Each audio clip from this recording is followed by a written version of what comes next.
ਸਤਿ ਸ਼੍ਰੀ ਅਕਾਲ ਸਾਰੇ ਦਰਸ਼ਕਾਂ ਦਾ ਹੈਲੋ BC ਦੇ ਸੈਗਮੈਂਟ ਵਿੱਚ ਸਵਾਗਤ ਹੈ ਜਿੱਥੇ ਅਸੀਂ ਨਜ਼ਰ ਮਾਰਾਂਗੇ BC ਵਿਚਲੀਆਂ ਹਫ਼ਤਾਵਾਰ ਸਰਗਰਮੀਆਂ ਤੇ। ਮੈਂ ਹਾਂ ਤੁਹਾਡੇ ਨਾਲ ਅਰਸ਼ਦੀਪ ਤੇ ਖਬਰਾਂ ਵਾਰੂ ਕਰਨ ਤੋਂ ਪਹਿਲਾਂ ਇੱਕ ਨਜ਼ਰ ਖਾਸ ਹੈਡਲਾਈਨਸ ਤੇ। BC ਵਿੱਚ ਐਮਰਜੈਂਸੀ ਸਥਿਤੀ ਵਿੱਚ 12 ਮਈ ਤੱਕ ਦਾ ਵਾਧਾ।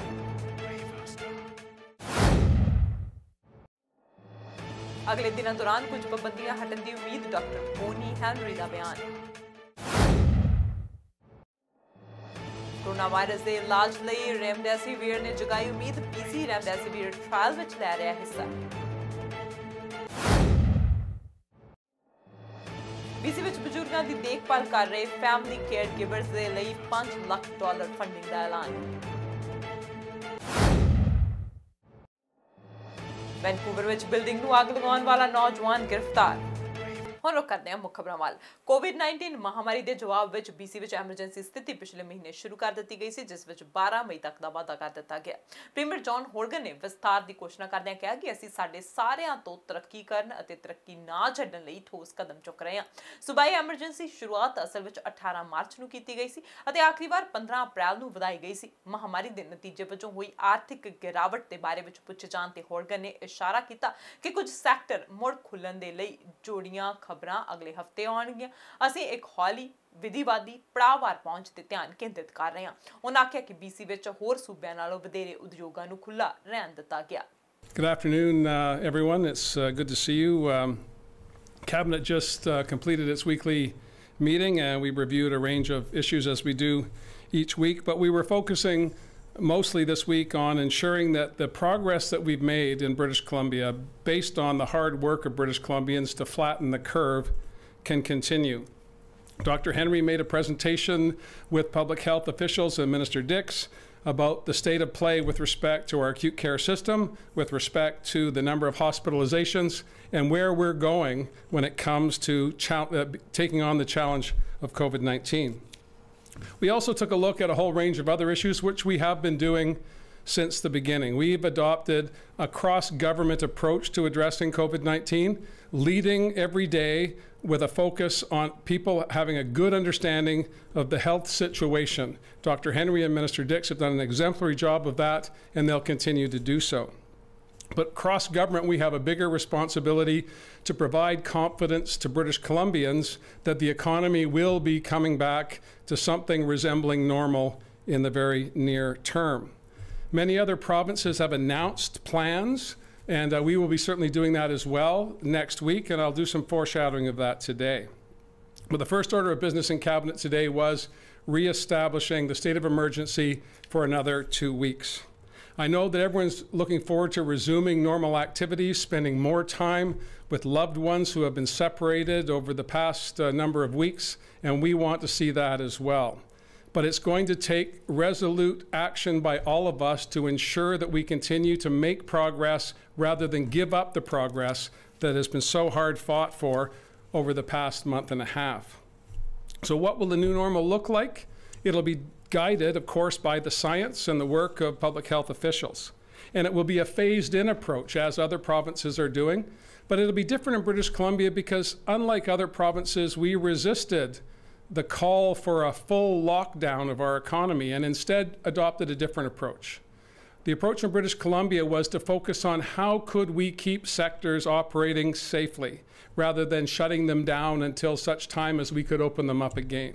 ਤੇ ਬ੍ਰਿਟਿਸ਼ ਕੋਲੰਬੀਆ ਦੇ ਵਾਸੀ ਜਿਨ੍ਹਾਂ ਦੀ ਕੰਮ ਕਰਨ ਦੀ ਯੋਗਤਾ ਕੋਵਿਡ-19 ਮਹਾਮਾਰੀ ਕਾਰਨ ਪ੍ਰਭਾਵਿਤ ਹੋਈ ਹੈ, ਜੋ ਕੈਨੇਡਾ ਐਮਰਜੈਂਸੀ ਰਿਸਪਾਂਸ ਬੈਨੀਫਿਟ ਪ੍ਰਾਪਤ ਕਰ ਰਹੇ ਹਨ, ਹੁਣ ਉਹ online BC emergency benefit for workers ਦੇ ਲਈ ਅਪਲਾਈ ਕਰ ਸਕਦੇ ਹਨ। 1 ਮਈ ਨੂੰ ਬ੍ਰਿਟਿਸ਼ ਕੋਲੰਬੀਅਨ ਕਾਮਿਆਂ ਦੇ ਲਈ $1000 ਦੇ BC ਐਮਰਜੈਂਸੀ ਬੈਨੀਫਿਟ ਵਾਸਤੇ ਆਨਲਾਈਨ ਅਰਜ਼ੀਆਂ ਖੁੱਲ੍ਹ ਗਈਆਂ ਹਨ। ਪਹਿਲੇ 45 ਮਿੰਟਾਂ ਵਿੱਚ 16399 ਲੋਕਾਂ ਨੇ ਅਪਲਾਈ ਕੀਤਾ ਸੀ। ਯੋਗ ਬ੍ਰਿਟਿਸ਼ ਕੋਲੰਬੀਆ ਵਾਸੀਆਂ ਦੇ ਲਈ 1000 ਦੀ ਇੱਕੋ ਸਮੇਂ ਦੀ ਟੈਕਸ ਮੁਕਤ ਅਦਾਇਗੀ ਹੋਵੇਗੀ। ਯੋਗ ਹੋਣ ਦੇ ਲਈ ਲੋਕਾਂ ਨੂੰ ਲਾਜ਼ਮੀ ਹੈ ਕਿ 15 ਮਾਰਚ 2020 ਤੋਂ ਬ੍ਰਿਟਿਸ਼ ਕੋਲੰਬੀਆ ਦੇ ਵਸਨੀਕ ਰਹੇ ਹਨ। CERB ਦੇ ਲਈ ਯੋਗਤਾ ਦੀਆਂ ਜ਼ਰੂਰਤੀ ਸ਼ਰਤਾਂ ਨੂੰ ਪੂਰਾ ਕੀਤਾ। CERB ਦੇ ਲਈ ਪ੍ਰਵਾਨਗੀ ਮਿਲ ਗਈ ਹੈ, ਭਾਵੇਂ ਫੈਡਰਲ ਬੈਨੀਫਿਟ ਅਦਾਇਗੀ ਅਜੇ ਤੱਕ ਪ੍ਰਾਪਤ ਨਹੀਂ ਹੋਈ ਹੈ। ਅਰਜ਼ੀ ਦੇਣ ਦੀ ਮਿਤੀ ਤੱਕ ਘੱਟੋ ਘੱਟ ਉਮਰ 15 ਸਾਲ ਦੀ ਹੈ। 2019 BC income tax return file ਕੀਤੀ ਹੈ ਜਾਂ ਫਾਈਲ ਕਰਨ ਦੇ ਲਈ ਸਹਿਮਤ ਹੋਏ ਹਨ ਅਤੇ ਸੂਬਾਈ ਆਮਦਨੀ ਸਹਾਇਤਾ ਜਾਂ ਡਿਸੇਬਿਲਿਟੀ ਸਹਾਇਤਾ ਪ੍ਰਾਪਤ ਨਹੀਂ ਕਰ ਰਹੇ। ऑनलाइन अप्लाई करना ਬੈਨੀਫਿਟ ਪ੍ਰਾਪਤ ਕਰਨ ਦਾ ਸਭ ਤੋਂ ਤੇਜ਼ ਅਤੇ ਸੌਖਾ ਤਰੀਕਾ ਹੈ। ਅਰਜੀ ਦੇਣ ਲਈ ਬ੍ਰਿਟਿਸ਼ ਕੋਲੰਬੀਆ ਦੇ ਵਾਸੀ ਆਪਣੇ ਸੋਸ਼ਲ ਇੰਸ਼ੋਰੈਂਸ ਨੰਬਰ ਅਤੇ ਡਾਇਰੈਕਟ ਡਿਪੋਜ਼ਿਟ ਦੀ ਜਾਣਕਾਰੀ ਦੇ ਨਾਲ www.gov.bc.ca/worker benefit ਤੇ ਆਨਲਾਈਨ ਜਾ ਸਕਦੇ ਨੇ। ਬ੍ਰਿਟਿਸ਼ ਕੋਲੰਬੀਆ ਦੇ ਵਾਸੀਆਂ ਜਿਨ੍ਹਾਂ ਨੂੰ ਅਪਲਾਈ ਕਰਨ ਵਿੱਚ ਮਦਦ ਚਾਹੀਦੀ ਹੈ ਜਾਂ ਜਿਨ੍ਹਾਂ ਕੋਲ ਇੰਟਰਨੈਟ ਦੀ ਸੁਵਿਧਾ ਨਹੀਂ ਹੈ, ਅਰਜ਼ੀਆਂ ਵਿੱਚ ਉਹਨਾਂ ਦੀ ਮਦਦ ਦੇ ਲਈ 4 ਮਈ 2020 ਤੋਂ ਏਜੰਟ ਫੋਨ ਰਾਹੀਂ ਸਹਾਇਤਾ ਦੇਣ ਲਈ ਤਿਆਰ ਹਨ। ਸੋਮਵਾਰ ਤੋਂ ਸ਼ੁੱਕਰਵਾਰ ਸਵੇਰ 8:30 ਤੋਂ ਸ਼ਾਮ 4:30 ਤੱਕ ਆਮ ਸਹਾਇਤਾ 778-309-4630 ਤੇ ਜਾਂ BC ਦੇ ਅੰਦਰ ਟੋਲ ਫ੍ਰੀ 1-855-955-3545 ਤੇ ਉਪਲਬਧ ਹੈ। We all know that many British Columbians have lost their jobs or have had their ability to be able to work severely affected by COVID-19. It's made it harder and harder for people to be able to make ends meet, to be able to pay their bills.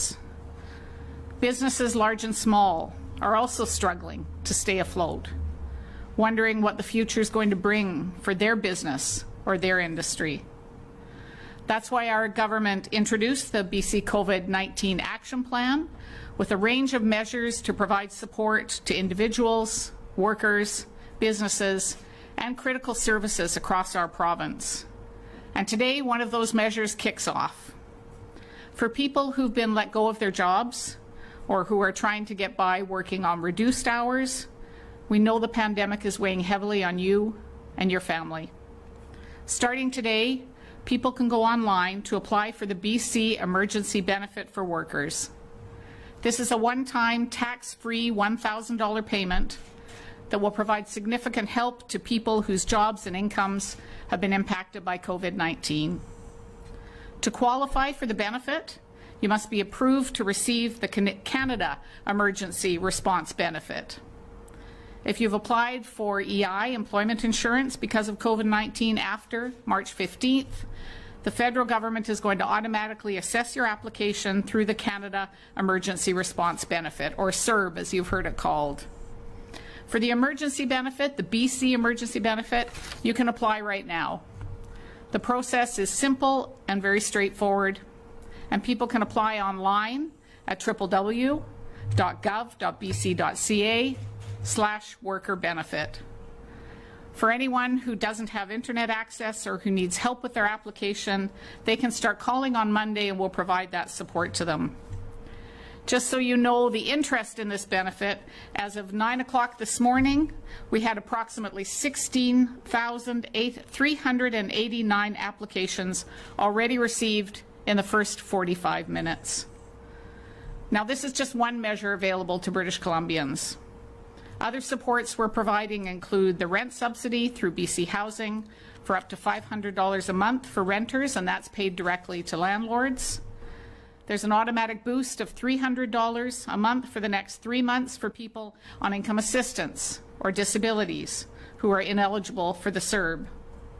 And in July, about 86% of British Columbians are going to see an increase to their climate action tax credit of up to $174 for each adult and $51 for each child. We've also taken steps to support BC businesses in this difficult time. Tax payments for everything from the employer's health tax, provincial sales tax, tobacco tax, hotel tax, motor fuel tax, and carbon tax have been deferred until the end of September. Enhanced relief for commercial property owners will see the average commercial property tax bill lowered significantly. And thousands of small businesses will see their monthly rent reduced by at least 75% through the new federal provincial Canada Emergency Commercial Rent Assistance Program. Now, the next phase is about to begin for BC's economic recovery, but we need to make sure that this return is done carefully to protect ourselves, our most vulnerable, and people working hard on our behalf on the front line. As you know, we've been working hard across sectors to help get people back to work safely. We're as eager to rebuild as you are. And Premier John Horgan, Minister Dix, and Dr. Bonnie Henry will be providing more details on this in the next week. In conclusion, I want to express my huge gratitude for the people of our province who've been listening to Dr. Henry's advice and staying inside to stay healthy. We know it's not easy, but we also know we all need to do this together. And we are seeing light at the end of the tunnel because of our commitment to protecting. ਤੇ doctor Boney Henry ਨੇ ਆਖਿਆ ਕਿ ਪਿਛਲੇ 100 ਦਿਨਾਂ ਦੇ ਵਿੱਚ ਸਾਡੀ ਜ਼ਿੰਦਗੀ, ਕਾਰੋਬਾਰ ਅਤੇ ਕਮਿਊਨਿਟੀ ਬਹੁਤ ਹੀ ਨਾਟਕੀ ਢੰਗ ਦੇ ਨਾਲ ਬਦਲ ਗਏ ਹਨ। ਪਰ ਇੱਕ ਗੱਲ ਜ਼ਰੂਰ ਹੈ, ਬ੍ਰਿਟਿਸ਼ ਕੋਲੰਬੀਆ ਦੇ ਲੋਕਾਂ ਦੀ ਅਟੁੱਟ ਵਚਨਬੱਧਤਾ ਬਰਕਰਾਰ ਰਹੀ ਹੈ। ਉਹਨਾਂ ਅਗਲੇ ਦਿਨਾਂ ਦੇ ਦੌਰਾਨ ਕੁਝ ਪਾਬੰਦੀਆਂ ਹਟਣ ਦੀ ਉਮੀਦ ਜ਼ਾਹਿਰ ਕੀਤੀ ਹੈ ਤੇ ਕਿਹਾ ਕਿ ਅਗਲੇ ਪੜਾਅ ਵਿੱਚ ਇਹ ਵੇਖਣਾ ਹੋਵੇਗਾ ਕਿ ਲੋਕ ਆਪਣੇ ਸਮਾਜਿਕ ਮੇਲ-ਜੋਲ ਨੂੰ ਕਿਵੇਂ ਵਧਾ ਸਕਦੇ ਨੇ। ਪਰ ਨਾਲ ਹੀ ਉਹਨਾਂ ਆਖਿਆ ਕਿ ਇਸ ਗਰਮੀ ਦੇ ਲਈ ਵੱਡੇ ਇਕੱਠ ਕਰਨ ਅਤੇ ਇੰਡੋਰ ਪਾਰਟੀਆਂ ਕਰਨ ਬਾਰੇ ਤਾਂ ਨਾ ਹੀ ਸੋਚਿਆ ਜਾਵੇ। ਖਾਸ ਤੌਰ ਤੇ ਕਸੀਨੋ ਨੂੰ ਛੇਤੀ ਖੁੱਲਣ ਦੇ ਲਈ ਕੋਈ ਵੀ ਉਮੀਦ ਨਹੀਂ ਕਰਨੀ ਚਾਹੀਦੀ। ਇਹ ਉਹਨਾਂ ਦੀ ਲਿਸਟ ਵਿੱਚ ਸਭ ਤੋਂ ਐਂਡ ਉੱਤੇ ਹੈ। You know, that is one of the ones that has been closed under a public health order, and it would be last on my list to consider for reopening at this point, because we know that that type of environment, one is an enclosed environment, an inside environment. We know that many of the people who frequent that environment are older people, or people with underlying illnesses perhaps, people who might be more or are more vulnerable to having severe illness from COVID-19.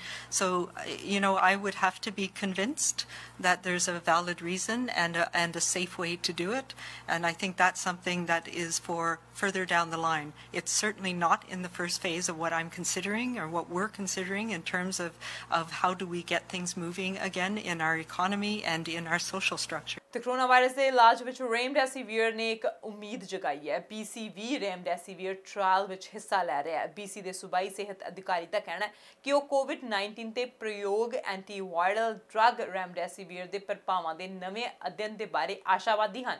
ਆਪਣੀ ਰੋਜ਼ਾਨਾ briefing ਦੇ ਦੌਰਾਨ doctor Boney Henry ਨੇ ਆਖਿਆ ਕਿ ਉਹਨਾਂ ਨਤੀਜਿਆਂ ਨੂੰ ਚੰਗੀ ਖਬਰ ਦੱਸਿਆ ਤੇ ਉਹਨਾਂ ਆਖਿਆ ਕਿ ਮੈਨੂੰ ਲੱਗਿਆ ਕਿ ਇਹ ਇੱਕ ਬਹੁਤ ਹੀ ਸਕਾਰਾਤਮਕ ਚੀਜ਼ ਹੈ, ਪਰ ਸਾਵਧਾਨੀ ਦੇ ਨਾਲ ਤੇ ਆਸ਼ਾਵਾਦੀ ਤਰੀਕੇ ਦੇ ਨਾਲ ਅਸੀਂ ਇਸ ਟ੍ਰਾਇਲ ਦੇ ਵਿੱਚ ਹਿੱਸਾ ਲੈ ਰਹੇ ਹਾਂ, ਕਿਉਂਕਿ ਸਾਨੂੰ ਅਜੇ ਤੱਕ ਸਾਰੇ ਵੇਰਵੇ ਨਹੀਂ ਪਤਾ। ਤੁਹਾਨੂੰ ਦੱਸ ਦਈਏ ਕਿ ਅਮਰੀਕਾ ਨੇ ਕੋਰੋਨਾ ਵਾਇਰਸ ਦੇ ਇਲਾਜ ਲਈ ਰੇਮਡੈਸੀਵੀਰ ਤੇ ਭਰੋਸਾ ਜਤਾਉਂਦੇ ਹੋਏ ਆਖਿਆ ਸੀ ਕਿ ਇਸ ਗੱਲ ਦੇ ਬਹੁਤ ਚੰਗੇ ਸੰਕੇਤ ਮਿਲੇ ਹਨ ਕਿ ਇਹ ਦਵਾਈ COVID-19 ਦੇ ਮਰੀਜ਼ਾਂ ਨੂੰ ਠੀਕ ਕਰ ਸਕਦੀ ਹੈ। ਇਸ ਦਵਾਈ ਦੇ ਕਲੀਨਿਕਲ ਟ੍ਰਾਇਲ ਵਿੱਚ ਇਹ ਗੱਲ ਸਾਹਮਣੇ ਆਈ ਹੈ ਕਿ ਦਵਾਈ ਦੀ ਵਰਤੋਂ ਨਾਲ ਮਰੀਜ਼ਾਂ ਵਿੱਚ ਲੱਛਣ 15 ਦਿਨ ਦੀ ਥਾਂ 11 ਦਿਨ ਦੇ ਅੰਦਰ ਦਿਖਣ ਲੱਗ ਜਾਂਦੇ ਹਨ। ਇਸ ਦੇ ਹਾਲਾਂਕਿ ਪੂਰੇ ਨਤੀਜੇ ਛਾਪੇ ਗਏ ਹਨ, ਪਰ ਮਾਹਿਰਾਂ ਦਾ ਕਹਿਣਾ ਹੈ ਜੇ ਪੁਸ਼ਟੀ ਹੋ ਜਾਵੇ ਤਾਂ ਇੱਕ ਵਧੀਆ ਨਤੀਜਾ ਹੋ ਸਕਦਾ। ਹਾਲਾਂਕਿ ਇਸ ਨੂੰ ਬਿਮਾਰੀ ਦਾ ਇੱਕ ਇਲਾਜ ਨਹੀਂ ਕਿਹਾ ਜਾ ਸਕਦਾ।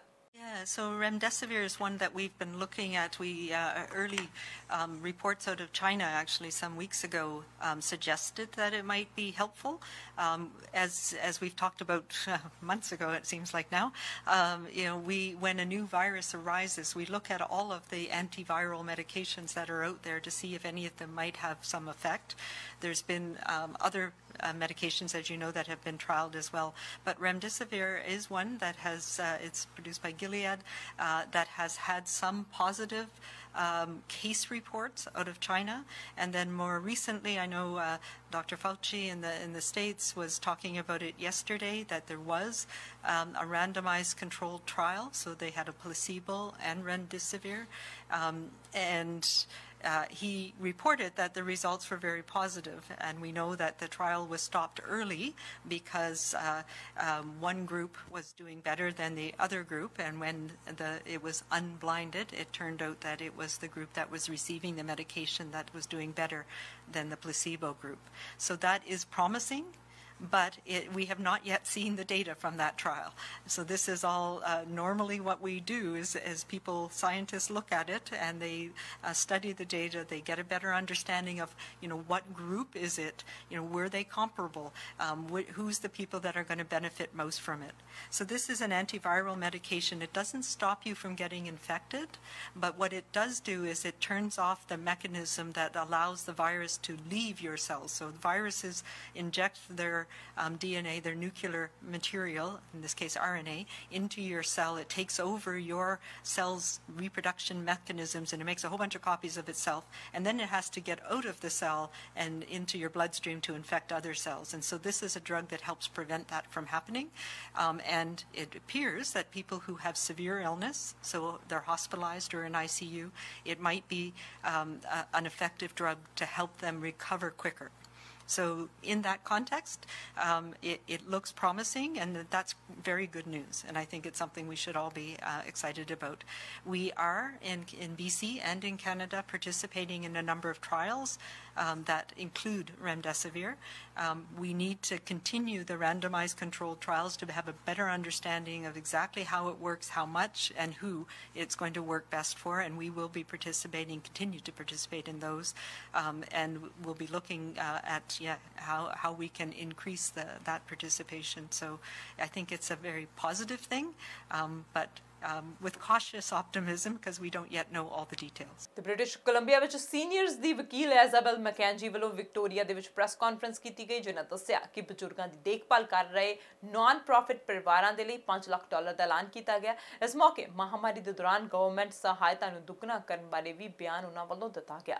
ਮੈਕੈਂਜੀ ਨੇ ਆਖਿਆ ਕਿ ਨਵੀਂ ਫੰਡਿੰਗ ਸੇਵਾ ਇੱਕ ਟੈਲੀਫੋਨ ਹੌਟਲਾਈਨ ਰਾਹੀਂ ਦਿੱਤੀ ਜਾਵੇਗੀ ਜਿਸ ਤੱਕ ਲੋਕ 211 ਜਾਂ 1-877 520 3267 ਦੁਆਰਾ ਪਹੁੰਚ ਕਰ ਸਕਦੇ ਹਨ। Family caregivers supporting seniors number in the hundreds of thousands in British Columbia.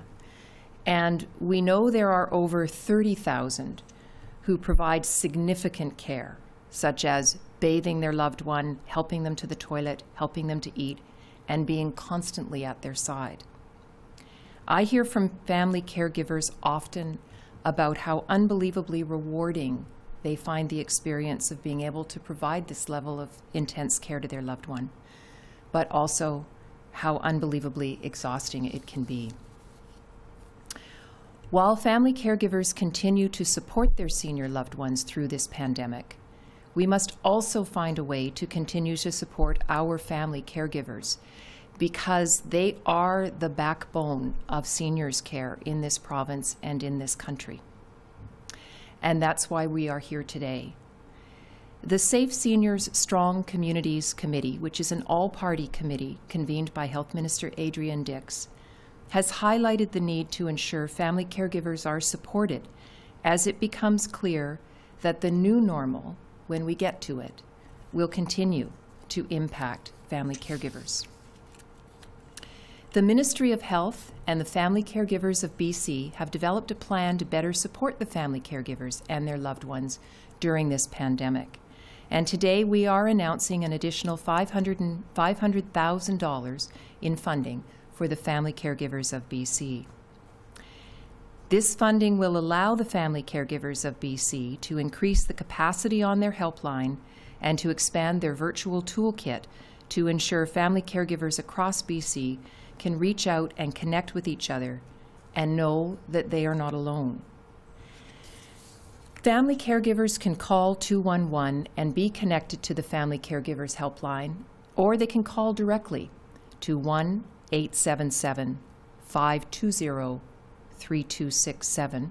I'll repeat, they can call directly to 1-877-520-3267. Or they can call 211 and they'll be connected. And there are the websites, familycaregiversbc.ca or bc211.ca, and you can link directly to Family Caregivers website.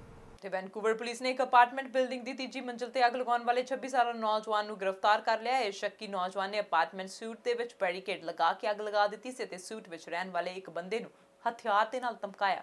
Police ਅਧਿਕਾਰੀ ਨੂੰ ਇਸ ਸੰਬੰਧੀ ਸੂਚਨਾ ਮਿਲੀ ਕਿ Drake ਅਤੇ broad street ਦੇ ਨੇੜੇ ਇੱਕ ਅਪਾਰਟਮੈਂਟ ਬਿਲਡਿੰਗ ਵਿੱਚ ਇੱਕ ਸ਼ੱਕੀ ਨੌਜਵਾਨ ਵੱਲੋਂ ਇੱਕ ਜਣੇ ਨੂੰ ਧਮਕੀ ਦਿੱਤੀ ਜਾ ਰਹੀ ਹੈ ਅਤੇ ਚਾਕੂ ਨਾਲ ਧਮਕੀ ਦਿੱਤੀ ਜਾ ਰਹੀ ਹੈ। ਸ਼ੱਕੀ ਨੌਜਵਾਨ ਨੇ ਆਪਣੇ ਆਪ ਨੂੰ ਸੂਟ ਦੇ ਅੰਦਰ ਬੈਰੀਕੇਡ ਕੀਤਾ ਅਤੇ ਦਰਵਾਜ਼ੇ ਨੂੰ ਰੋਕਣ ਲਈ ਫਰਨੀਚਰ ਅਤੇ ਹੋਰ ਘਰੇਲੂ ਸਮਾਨ ਦੀ ਵਰਤੋਂ ਕੀਤੀ। ਫਿਰ ਉਸਨੇ ਇੱਕ ਗੱਦੇ ਨੂੰ ਵੀ ਅੱਗ ਲਗਾ ਦਿੱਤੀ। ਅੱਗ ਕਾਰਨ ਇਮਾਰਤ ਨੂੰ ਹੋਏ ਨੁਕਸਾਨ ਦਾ ਅੰਦਾਜ਼ਾ $5 ਲੱਖ ਤੋਂ ਵੀ ਵੱਧ ਦੱਸਿਆ ਗਿਆ। ਕਾਂਸਟੇਬਲ ਤਾਨੀਆ ਵਿਸੈਂਟਿਨ ਨੇ ਦੱਸਿਆ ਕਿ ਗਸ਼ਤ ਕਰ ਰਹੇ ਅਫਸਰਾਂ, ਐਮਰਜੈਂਸੀ ਰਿਸਪਾਂਸ ਟੀਮ ਅਤੇ ਲੋਕਾਂ ਦੇ ਸਾਂਝੇ ਯਤਨਾਂ ਦੇ ਨਾਲ ਇਮਾਰਤ ਦੇ ਕਈ ਵਸਨੀਕਾਂ ਨੂੰ ਨੇੜਲੇ ਹੋਟਲ ਦੇ ਵਿੱਚ ਲਿਜਾਇਆ ਗਿਆ ਕਿਉਂਕਿ ਧੂਏ ਦੇ ਨਾਲ ਉਹ ਅਸੁਰੱਖਿਅਤ ਲੱਗ ਰਹੇ ਸਨ। ਸ਼ੱਕੀ ਨੌਜਵਾਨ ਨੂੰ ਜਦੋਂ ਹਿਰਾਸਤ ਵਿੱਚ ਲਿਆ ਜਾ ਰਿਹਾ ਸੀ ਤਾਂ ਉਹ ਆਪਣੇ ਹੱਥਾਂ ਵਿੱਚ ਫੜੀ ਸੰਗਲੀ ਦੇ ਨਾਲ ਪੁਲਿਸ ਤੇ ਹਮਲਾ ਕਰ ਰਿਹਾ ਸੀ। ਪੁਲਿਸ ਨੇ ਆਖਰ ਬੀਨ ਬੈਗ ਸ਼ਾਟਗਨ ਰਾਉਂਡ ਦੀ ਵਰਤੋਂ ਕਰਕੇ ਉਸ ਨੂੰ ਕਾਬੂ ਕੀਤਾ ਤੇ ਹੱਥਕੜੀ ਲਗਾ ਲਈ। Afternoon, I'm Constable Tanya Byzantine, Media Relations Officer for the Vancouver Police. Tanya is T-A-N-I-A.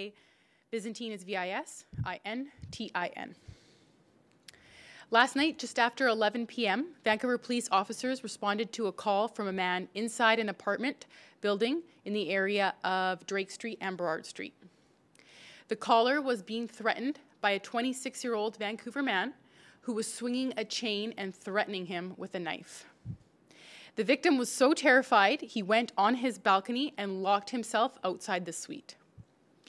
While inside the suite, the suspect started moving furniture and other large objects in front of the door, barricading himself inside.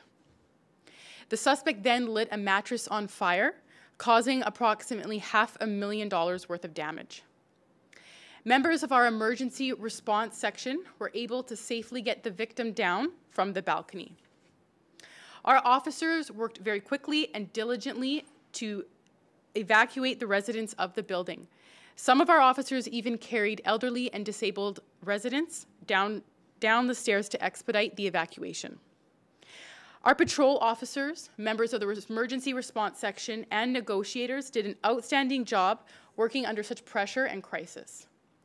A dynamic call such as this would not have been possible without the help of Vancouver Fire Rescue Services. They provided us assistance, including the materials to rescue the victim, and for that we're very grateful. Multiple residents of the building were moved to a nearby hotel as the suites were deemed unlivable due to damage from smoke and water.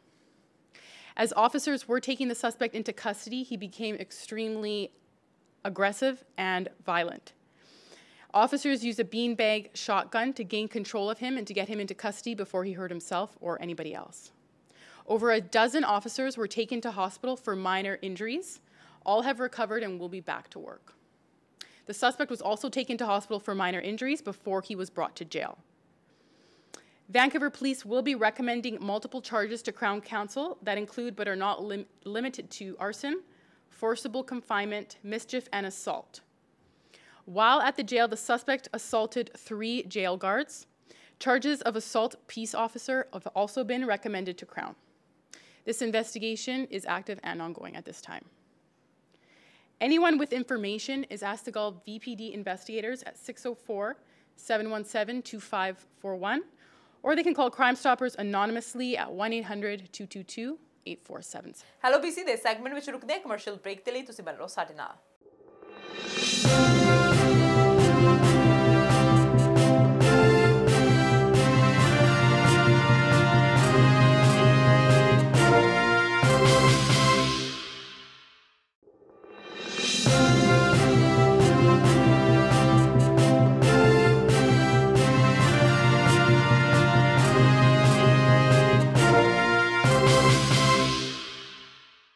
Break तो बाद hello BC ਦੇ segment ਵਿੱਚ ਤੁਹਾਡਾ ਫਿਰ ਤੋਂ ਸਵਾਗਤ ਹੈ ਤੇ ਹੁਣ ਲੋਕ ਕਰਦੇ ਹਾਂ ਅਗਲੀ ਖਬਰ ਵੱਲ। ਉਧਰ ਸਰੀ RCMP ਨੇ ਸਰੀ ਦੇ ਘਰ ਵਿੱਚ ਕੁਝ ਨਸ਼ੀਲੇ ਪਦਾਰਥ ਅਤੇ $25,000 ਤੋਂ ਵੱਧ ਦੀ ਨਕਦੀ ਬਰਾਮਦ ਕਰਨ ਦਾ ਦਾਅਵਾ ਕੀਤਾ ਹੈ। RCMP ਦੇ ਸਟਾਫ ਸਰਜੈਂਟ ਮਾਈਕ ਨੇ ਦੱਸਿਆ ਕਿ ਇਸ ਸ਼ੱਕੀ ਧੰਦੇ ਬਾਰੇ ਜਾਂਚ 5 ਮਾਰਚ ਨੂੰ ਪੁਲਿਸ ਨੇ ਉਸ ਸਮੇਂ ਸੂ ਲੱਗੀ ਸੀ ਜਦੋਂ ਕਮਿਊਨਿਟੀ ਰਿਸਪਾਂਸ ਯੂਨਿਟ ਦੀ ਗਸ਼ਤ ਕਰ ਰਹੀ ਟੀਮ ਨੇ 114 ਐਵੀਨਿਊ ਦੇ 124 ਸਟਰੀਟ ਨੇੜੇ ਇੱਕ ਘਰ ਦੇ ਵਿੱਚ ਨਸ਼ਿਆਂ ਦੀ ਤਸਕਰੀ ਹੋਣ ਦੀਆਂ ਸ਼ੱਕੀ ਗਤੀਵਿਧੀਆਂ ਦੇਖੀਆਂ। RCMP ਨੇ 22 ਅਪ੍ਰੈਲ ਨੂੰ ਸਰਚ ਵਾਰੰਟ ਨੂੰ ਅਮਲੀ ਰੂਪ ਦਿੰਦਿਆਂ ਉਸ ਘਰ ਵਿੱਚੋਂ ਸ਼ੱਕੀ ਫੈਂਟਨਿਲ, ਨਸ਼ੀਲੀਆਂ ਗੋਲੀਆਂ, ਮੈਥਾਫੈਂਟਾਮਾਈਨ ਅਤੇ $25,541 ਦੀ ਨਕਦੀ ਸਮੇਤ ਪਲਾਸਟਿਕ ਦੇ ਪੈਕੇਜ ਬਰਾਮਦ ਕੀਤੇ ਹਨ। ਪੁਲਿਸ ਨੇ ਦੱਸਿਆ ਹਾਲੇ ਤੱਕ ਕਿਸੇ ਵਿਰੁੱਧ ਕੋਈ ਦੋਸ਼ ਤੈਅ ਨਹੀਂ ਕੀਤਾ ਗਿਆ। ਇੱਕ ਆਦਮੀ ਅਤੇ ਔਰਤ ਨੂੰ ਘਟਨਾ ਵਾਲੀ ਥਾਂ ਤੋਂ ਹਿਰਾਸਤ ਵਿੱਚ ਲਿਆ ਗਿਆ ਸੀ ਤੇ ਅਗਲੀ ਜਾਂਚ ਤੱਕ ਉਹਨਾਂ ਨੂੰ ਛੱਡ ਦਿੱਤਾ ਗਿਆ। ਸਰਜੈਂਟ ਮਾਈਕ ਨੇ ਆਖਿਆ ਕਿ ਨਜਾਇਜ਼ ਨਸ਼ਿਆਂ ਦਾ ਕਾਰੋਬਾਰ ਸਾਡੀ ਕਮਿਊਨਿਟੀ ਵਿੱਚ ਜੁਰਮ ਫੈਲਾਉਣ ਦਾ ਮਹੱਤਵਪੂਰਨ ਸਾਧਨ ਹੈ, ਪਰ ਪੁਲਿਸ ਜੁਰਮ ਘਟਾਉਣ ਅਤੇ ਸਰੀ ਨੂੰ ਸੁਰੱਖਿਅਤ ਰੱਖਣ ਲਈ ਨਸ਼ਿਆਂ ਦੇ ਗੈਰ ਕਾਨੂੰਨੀ ਕਾਰੋਬਾਰ ਨੂੰ ਨੱਥ ਪਾਉਣ ਲਈ ਹਮੇਸ਼ਾ ਸਰਗਰਮ ਰਹੇਗੀ। ਤੇ ਪਿਛਲੇ 2 ਮਹੀਨਿਆਂ ਤੋਂ ਆਪਣੀ ਮਾਂ ਦੀ ਉਡੀਕ ਵਿੱਚ ਅੱਖਾਂ ਵਿਛਾਈ 2 ਬੱਚਿਆਂ ਦੇ ਪੈਰਾਂ ਹੇਠੋਂ ਉਸ ਸਮੇਂ ਜ਼ਮੀਨ ਖਿਸਕ ਗਈ ਜਦੋਂ ਪੁਲਿਸ ਵੱਲੋਂ ਉਹਨਾਂ ਨੂੰ ਸੂਚਿਤ ਕੀਤਾ ਗਿਆ ਕਿ ਫਰੇਜ਼ਰ ਨਦੀ ਦੇ ਕੰਢੇ ਤੇ ਉਹਨਾਂ ਦੀ ਮਾਂ ਇੱਕ ਲਾਸ਼ ਦੇ ਰੂਪ ਵਿੱਚ ਮਿਲੀ ਹੈ। ਨਿਊ ਵੈਸਟਮਿਨਿਸਟਰ ਦੇ ਪੁਲਿਸ ਦਾ ਕਹਿਣਾ ਹੈ ਕਿ ਨਿਰਲਾ ਸ਼ਰਮਾ ਦੀ ਲਾਸ਼ ਬਰਨਬੀ ਵਿਖੇ ਫਰੇਜ਼ਰ ਦਰਿਆ ਦੇ ਕੰਢੇ ਤੇ ਕੁਈਨਜ਼ਬਰੋ ਬ੍ਰਿਜ ਦੇ ਬਿਲਕੁਲ ਪੱਛਮ ਵਿੱਚ ਪਈ ਮਿਲੀ। ਨਿਊ ਵੈਸਟਮਿਨਿਸਟਰ ਲਾਪਤਾ 44 ਸਾਲਾ ਔਰਤ ਦੀ ਭਾਲ ਵਿੱਚ ਪੁਲਿਸ ਨੇ ਅੱਡੀ ਚੋਟੀ ਦਾ ਜ਼ੋਰ ਲਗਾਇਆ ਹੋਇਆ ਸੀ। ਨਿਰਲਾ ਸ਼ਰਮਾ ਆਖਰੀ ਵਾਰ 23 ਫਰਵਰੀ 2020 ਨੂੰ ਨਿਊ ਵੈਸਟਮਿਨਿਸਟਰ ਦੀ ਲਾਰੈਂਸ ਸਟਰੀਟ ਤੇ 300 ਬਲਾਕ ਵਿੱਚ ਦੇਖੀ ਗਈ ਸੀ। ਵੈਨਕੂਵਰ ਵਿਖੇ BC ਹਾਈਡਰੋ ਵਿੱਚ ਕੰਮ ਕਰਦੀ ਨਿਰਲਾ ਸਵੇਰੇ 6:30 ਵਜੇ ਡਿਊਟੀ ਤੇ ਪਹੁੰਚਦੀ ਸੀ, ਪਰ ਪਰਿਵਾਰਕ ਮੈਂਬਰਾਂ ਮੁਤਾਬਿਕ ਉਸ ਦਿਨ ਉਹਨਾਂ ਨੇ ਸਵੇਰੇ 4 ਵਜੇ ਦਰਵਾਜ਼ਾ ਖੁੱਲ੍ਹਣ ਦੀ ਆਵਾਜ਼ ਸੁਣੀ ਸੀ। ਪੁਲਿਸ ਮੁਤਾਬਿਕ ਨਿਰਲਾ ਸ਼ਰਮਾ ਆਪਣੀ ਚਾਬੀਆਂ, ਪਰਸ ਅਤੇ ਸੈੱਲਫੋਨ ਘਰ ਹੀ ਛੱਡ ਗਈ ਸੀ। ਮਰਹੂਮ ਸ਼ਰਮਾ ਦੀ ਮੌਤ ਕਿਸ ਹਾਲਾਤ ਵਿੱਚ ਹੋਈ ਜਾਂ ਕਿਸ ਕਾਰਨ ਕਰਕੇ ਹੋਈ, ਇਸ ਬਾਰੇ ਅਜੇ ਕੋਈ ਪਤਾ ਨਹੀਂ ਲੱਗ ਸਕਿਆ। ਮਾਮਲੇ ਦੀ ਜਾਂਚ ਜਾਰੀ ਹੈ। ਤੇ ਪਿਛਲੇ ਹਫ਼ਤੇ ਅਸੀਂ ਪੂਰਬੀ ਵੈਨਕੂਵਰ ਵਿੱਚ ਇੱਕ ਬਜ਼ੁਰਗ ਏਸ਼ੀਅਨ ਵਿਅਕਤੀ ਦੇ ਵਿਰੁੱਧ ਹੋਏ ਹਮਲੇ ਬਾਰੇ ਸੁਣ ਕੇ ਹੈਰਾਨ ਅਤੇ ਗੁੱਸੇ ਵਿੱਚ ਸਾਂ। ਜਿਨ੍ਹਾਂ ਨੂੰ ਪੁਲਿਸ ਨੇ ਇੱਕ ਨਸਲੀ ਪ੍ਰੇਰਿਤ ਹਮਲੇ ਵਜੋਂ ਪਛਾਣਿਆ। ਅਫਸੋਸ ਦੀ ਗੱਲ ਰਹੀ ਕਿ ਕੋਵਿਡ-19 ਮਹਾਮਾਰੀ ਦੀ ਸ਼ੁਰੂਆਤ ਤੋਂ ਬਾਅਦ ਅਸੀਂ ਪੂਰੇ ਵੈਨਕੂਵਰ ਅਤੇ ਸੂਬੇ ਦੇ ਵਿੱਚ ਚੀਨੀ ਅਤੇ ਏਸ਼ੀਆ ਵਿਰੋਧੀ ਭਾਵਨਾ ਵਿੱਚ ਵਾਧਾ ਦੇਖਿਆ। ਕੋਵਿਡ-19 ਦੌਰਾਨ ਨਸਲਵਾਦ ਵਿਰੁੱਧ ਵੈਨਕੂਵਰ ਹੇਸਟਿੰਗ ਦੇ ਵਿਧਾਇਕ ਸ਼ੇਨ ਸਿੰਪਸਨ ਅਤੇ ਵੈਨਕੂਵਰ ਫਰੇਜ਼ਰ ਵਿਊ ਦੇ ਲਈ ਵਿਧਾਇਕ ਜਾਰਜ ਚਾਓ ਸਾਹਮਣੇ ਆਏ ਹਨ। ਉਹਨਾਂ ਇੱਕ ਸਟੇਟਮੈਂਟ ਜਾਰੀ ਕੀਤੀ ਹੈ। ਚੀਨੀ ਕਾਰੋਬਾਰ ਖਾਸ ਕਰਕੇ ਰੈਸਟੋਰੈਂਟਸ ਅਤੇ ਗਰੋਸਰੀ ਸਟੋਰਸ ਕੋਰੋਨਾ ਵਾਇਰਸ ਦੇ ਸੰਚਾਰ ਬਾਰੇ ਨਸਲੀ ਗਸ਼ਤ ਜਾਣਕਾਰੀ ਦੇ ਕਾਰਨ ਦੁਖੀ ਹਨ। ਵੈਨਕੂਵਰ ਪੁਲਿਸ ਵਿਭਾਗ ਨੇ ਮਾਰਚ ਦੇ ਲਈ ਨਫ਼ਰਤ ਦੇ ਅਪਰਾਧਾਂ ਵਿੱਚ ਵਾਧਾ ਨੋਟ ਕੀਤਾ ਤੇ ਇਹ ਅਪਰਾਧਾਂ ਵਿੱਚ 45% ਵਿੱਚ ਏਸ਼ੀਆਈ ਤੱਤ ਸ਼ਾਮਿਲ ਹਨ। ਨਫ਼ਰਤ ਦੇ ਅਪਰਾਧ ਅਤੇ ਨਸਲੀ ਪ੍ਰੇਰਿਤ ਹਮਲੇ ਆਮ ਤੌਰ ਤੇ ਘੱਟ ਰਿਪੋਰਟ ਕੀਤੇ ਜਾਂਦੇ ਨੇ, ਭਾਵ ਅਸਲ ਗਿਣਤੀ ਅਸਲ ਵਿੱਚ ਬਹੁਤ ਜ਼ਿਆਦਾ ਹੋ ਸਕਦੀ ਹੈ। ਅਸੀਂ ਆਪਣੇ ਕਮਿਊਨਿਟੀ ਮੈਂਬਰਾਂ ਤੇ ਏਸ਼ੀਅਨ ਵਿਰੋਧੀ ਵੱਧਦੀਆਂ ਘਟਨਾਵਾਂ ਨੂੰ ਦੇਖਿਆ ਅਤੇ ਕੁਝ ਨੂੰ ਚੀਨ ਵਾਪਸ ਜਾਣ ਲਈ ਵੀ ਕਿਹਾ ਗਿਆ। ਇਸ ਸਮੇਂ ਅਸੀਂ ਇੱਕ ਅਨਿਸ਼ਚਿਤਤਾ ਭਰੇ ਸਮੇਂ ਦੇ ਵਿੱਚ ਜੀ ਰਹੇ ਹਾਂ, ਪਰ ਅਸੀਂ ਜਾਣਦੇ ਹਾਂ ਕਿ ਨਸਲਵਾਦ ਇਸ ਦਾ ਜਵਾਬ ਨਹੀਂ ਹੈ। ਚੁਣੌਤੀ ਭਰਪੂਰ ਸਮੇਂ ਦੌਰਾਨ ਅਸੀਂ ਇੱਕ ਕਮਿਊਨਿਟੀ ਵਜੋਂ ਹਮੇਸ਼ਾ ਮਜ਼ਬੂਤ ਹਾਂ ਜਦੋਂ ਅਸੀਂ ਇੱਕ ਦੂਜੇ ਨਾਲ ਦਿਆਲਤਾ, ਉਦਾਰਤਾ ਤੇ ਆਦਰ ਦੇ ਨਾਲ ਪੇਸ਼ ਹੁੰਦੇ ਹਾਂ। ਹਾਲ ਹੀ ਵਿੱਚ ਲਾਂਚ ਕੀਤੀ ਗਈ BC ਨਸਲਵਾਦ ਵਿਰੋਧੀ ਨੈਟਵਰਕ ਭਵਿੱਖ ਵਿੱਚ ਨਸਲਵਾਦ ਅਤੇ ਨਫ਼ਰਤ ਦੀਆਂ ਘਟਨਾਵਾਂ ਨੂੰ ਰੋਕਣ ਲਈ ਕਮਿਊਨਿਟੀ ਨੂੰ ਜਾਣਕਾਰੀ, ਸਹਾਇਤਾ ਤੇ ਸਿਖਲਾਈ ਨਾਲ ਜੋੜਨ ਦਾ ਇੱਕ ਪਲੇਟਫਾਰਮ ਹੈ। ਉਹਨਾਂ ਆਖਿਆ ਕਿ ਸਾਨੂੰ ਸਾਰਿਆਂ ਨੂੰ ਚਾਹੀਦਾ ਹੈ ਕਿ ਅਸੀਂ ਚੌਕਸੀ ਬਣਾਈ ਰੱਖੀਏ ਅਤੇ ਕੋਵਿਡ-19 ਮਹਾਮਾਰੀ ਦੇ ਮੱਦੇਨਜ਼ਰ ਇਸ ਤਰ੍ਹਾਂ ਦੇ ਨਸਲੀ ਹਮਲਿਆਂ ਦੇ ਵਿਰੁੱਧ ਖੜੇ ਹੋਣ ਦੀ ਕੋਸ਼ਿਸ਼ ਕਰੀਏ। ਉਹਨਾਂ ਕਿਹਾ ਕਿ ਅਸੀਂ ਪੱਖਪਾਤ ਅਤੇ ਅਗਿਆਨਤਾ ਵਿੱਚ ਨਹੀਂ ਪੈ ਸਕਦੇ। ਸਾਨੂੰ ਸਾਰਿਆਂ ਨੂੰ ਮਿਲ ਕੇ ਕੰਮ ਕਰਨ ਦੀ ਜ਼ਰੂਰਤ ਹੈ ਤਾਂ ਜੋ ਇਹ ਯਕੀਨੀ ਬਣਾਇਆ ਜਾ ਸਕੇ ਕਿ ਹਰ ਕੋਈ ਬ੍ਰਿਟਿਸ਼ ਕੋਲੰਬੀਆ ਵਿੱਚ ਸਵਾਗਤ, ਕਦਰ ਅਤੇ ਸਨਮਾਨ ਮਹਿਸੂਸ ਕਰਦਾ ਹੈ। ਅਸੀਂ ਸਾਰੇ ਬ੍ਰਿਟਿਸ਼ ਕੋਲੰਬੀਆ ਨੂੰ ਅਪੀਲ ਕਰਦੇ ਹਾਂ ਕਿ ਉਹ ਹਿੱਸਾ ਲੈਣ ਅਤੇ ਕੋਵਿਡ-19 ਦੇ ਮੱਦੇਨਜ਼ਰ ਏਸ਼ੀਆ ਵਿਰੋਧੀ ਭਾਵਨਾ ਤੇ ਨਫ਼ਰਤ ਦੇ ਵਿਰੁੱਧ ਖੜੇ ਹੋਣ। ਤੇ ਕੰਮ ਕਰਨ ਵਾਲੀਆਂ ਥਾਵਾਂ ਤੇ ਜਾਨ ਗਵਾਉਣ ਵਾਲੇ ਤੇ ਜ਼ਖਮੀ ਹੋਏ ਕਾਮਿਆਂ ਦੇ ਲਈ ਰਾਸ਼ਟਰੀ ਸ਼ੋਕ ਦਿਵਸ ਨੂੰ ਮਾਨਤਾ ਦਿੰਦੇ ਹੋਏ ਪ੍ਰੀਮੀਅਰ ਜੌਨ ਹੋਲਗਨ ਨੇ ਬਿਆਨ ਜਾਰੀ ਕੀਤਾ। ਹਰ ਸਾਲ ਰਾਸ਼ਟਰੀ ਸ਼ੋਕ ਦਿਵਸ ਵਾਲੇ ਦਿਨ BC ਅਤੇ ਕੈਨੇਡਾ ਭਰ ਦੇ ਲੋਕ ਕੰਮ ਵਾਲੀਆਂ ਥਾਵਾਂ ਤੇ ਜਾਨਾਂ ਗਵਾਉਣ ਵਾਲੇ ਤੇ ਗੰਭੀਰ ਜ਼ਖਮੀ ਹੋਏ ਲੋਕਾਂ ਨੂੰ ਯਾਦ ਕਰਦੇ ਹਨ। ਪਿਛਲੇ ਸਾਲ BC ਵਿੱਚ ਕੰਮ ਨਾਲ ਸੰਬੰਧਿਤ 140 ਮੌਤਾਂ ਹੋਈਆਂ ਸਨ ਤੇ ਕਈ ਹੋਰ ਜ਼ਖਮੀ ਹੋਏ ਸਨ। ਅੱਜ ਅਸੀਂ ਉਹਨਾਂ ਨੂੰ ਯਾਦ ਕਰਦੇ ਹਾਂ ਅਤੇ ਉਹਨਾਂ ਦੇ ਪਰਿਵਾਰ, ਦੋਸਤਾਂ ਦਾ ਦੁੱਖ ਮਹਿਸੂਸ ਕਰਦੇ ਹਾਂ। ਸੂਬਾਈ ਸਿਹਤ ਅਫਸਰ ਡਾਕਟਰ ਬੋਨੀ ਹੈਨਰੀ ਦੇ ਨਿਰਦੇਸ਼ਾਂ ਦਾ ਪਾਲਣ ਕਰ ਰਹੇ ਹਾਂ। ਅਸੀਂ ਇਹ ਸੁਨਿਸ਼ਚਿਤ ਕਰਨ ਦੇ ਲਈ ਵਚਨਬੱਧ ਹਾਂ ਕਿ ਕਰਮਚਾਰੀ ਆਪਣੇ ਅਧਿਕਾਰਾਂ ਨੂੰ ਜਾਣਦੇ ਹਨ ਅਤੇ ਉਹਨਾਂ ਨੂੰ ਕੰਮ ਦੇ ਸਥਾਨਾਂ ਨੂੰ ਸੁਰੱਖਿਅਤ ਅਤੇ ਤੰਦਰੁਸਤ ਰੱਖਣ ਲਈ ਸਭ ਤੋਂ ਸਹੀ ਅਤੇ ਨਵੀਨਤਮ ਜਾਣਕਾਰੀ ਤੱਕ ਪਹੁੰਚ ਪ੍ਰਾਪਤ ਕਰ ਰਹੇ ਹਾਂ। ਅਤੇ ਲੇਬਰ ਮੰਤਰੀ ਹੈਰੀ ਬੇਂਸ ਦੀ ਅਗਵਾਈ ਹੇਠ ਸਾਡੀ ਸਰਕਾਰ ਬ੍ਰਿਟਿਸ਼ ਕੋਲੰਬੀਆ ਦੇ ਕੰਮ ਕਰਨ ਵਾਲੇ ਸਥਾਨਾਂ ਨੂੰ ਕੈਨੇਡਾ ਭਰ ਵਿੱਚ ਅੱਜ ਅਤੇ ਹਰ ਰੋਜ਼ ਸਭ ਤੋਂ ਸੁਰੱਖਿਅਤ ਬਣਾਉਣ ਲਈ ਕੰਮ ਕਰ ਰਹੀ ਹੈ। ਉਹਨਾਂ ਸਾਰਿਆਂ ਲਈ ਜੋ ਇਸ ਸੰਕਟ ਦੇ ਸਮੇਂ ਕੰਮ ਕਰਨਾ ਜਾਰੀ ਰੱਖ ਰਹੇ ਹਨ, BC ਨੂੰ ਚੱਲਦਾ ਰੱਖਣ ਲਈ ਤੁਹਾਡਾ ਧੰਨਵਾਦ। MLA ਅਤੇ ਲੇਬਰ ਮਿਨਿਸਟਰ ਹੈਰੀ ਬੇਂਸ ਅਤੇ MLA ਕੈਥਰੀਨ ਕੋਨਰੋਏ ਨੇ ਵੀ ਰਾਸ਼ਟਰੀ ਸ਼ੋਕ ਦਿਵਸ ਨੂੰ ਮਾਨਤਾ ਦਿੰਦੇ ਹੋਏ ਬਿਆਨ ਜਾਰੀ ਕੀਤਾ। Today we remember the 140 people who died at work in 2019 and the many others who were injured. I'm committed to making workplaces in BC the safest in the country. Nobody should lose a loved one in a preventable accident. And I, for one, will not rest until all workers in BC come home safe and healthy at the end of their shift. I think everyone recognizes these are exceptional circumstances we're living under. And it can be hard to think about the future while rooted in the challenges of today. There is a lot of fear and uncertainty.